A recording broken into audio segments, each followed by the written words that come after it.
And as well as many other humanitarian agencies are always quick to come out and apply pressure, point the finger of blame, as well as say that the people that are in the detention centres in Libya have a right to be transported over here. But yet, I don't hear them coming out and putting things in place to prevent any further people from coming into Libya, any further migrants attempting to make the crossing.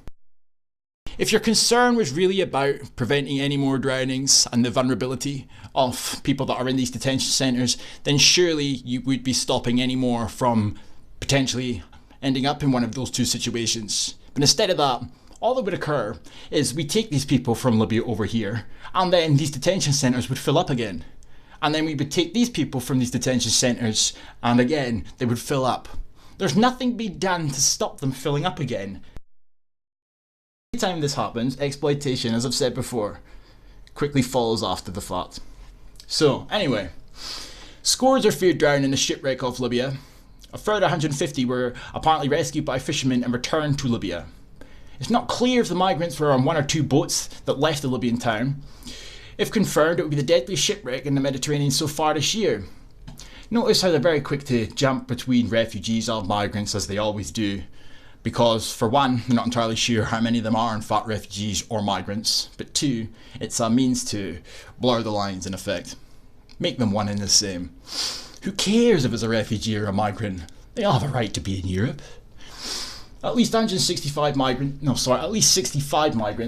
died in May after their boat capsized off the coast of Tunisia, and about 164 people have died on the route between Libya and Europe in the first 4 months. Women and children are being held in camps close to fierce fighting in Libya's capital, Tripoli. Women and children, they always do this. They love to tell us it's women and children, if not refugees, it's women and children. But you know, just a quick look at the image and you can see yourself. This is what Europe ends up seeing on a regular basis. These are the types of people that are picked up by NGOs and transferred here under so-called rescue missions. African men, no older than me. Early 20s. If that. The UN has repeatedly said people rescued in the Mediterranean should not be sent back to Libya because of the conflict and the inhumane conditions in which migrants are kept. Now, of course, you're not telling me that that has not played a role in why some people take it upon themselves to leave Libya on an inflatable boat with life jackets and head towards Europe, because they know if an NGO comes across them before the Libyan Coast Guard, they will safely be transported over here. So they're willing to take that risk. They know there's NGOs out there. First 3 months of 2019, some 15,000 refugees and migrants have arrived in Europe. Now, out of those refugees and migrants, how many failed asylum seeker claims was there within all that? I reckon none. You know, here where it says refugees and migrants in Libya are immensely vulnerable and are entitled to humanitarian protection. But what have you done to prevent any more ending up in these detention centres? What have you done to prevent any more ending up in these vulnerable situations? You've done nothing, because you want them all here. That is what this is about. Any sympathy falls short at the fact these people have done nothing to prevent any more entering these conditions, or in fact taking it upon themselves to jump on a boat and head towards Europe.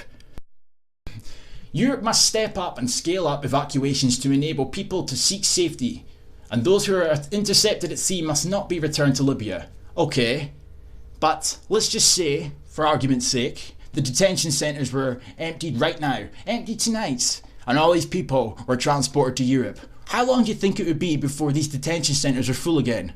How long do you think it would be before there was people out on their inflatable rafts headed towards Europe again? And how long do you think it would be after that fact before we'd have people like this guy, as well as the UN themselves, saying the exact same things? There is nothing being done to prevent any more people heading to Libya, but there's been a hell of a lot done in order to apply pressure for us to take in these people.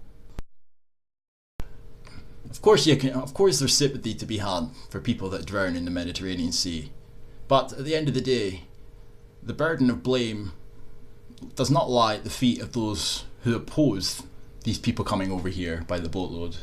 The blame is on the people that have encouraged and incentivized them from the beginning. Anyway, peace.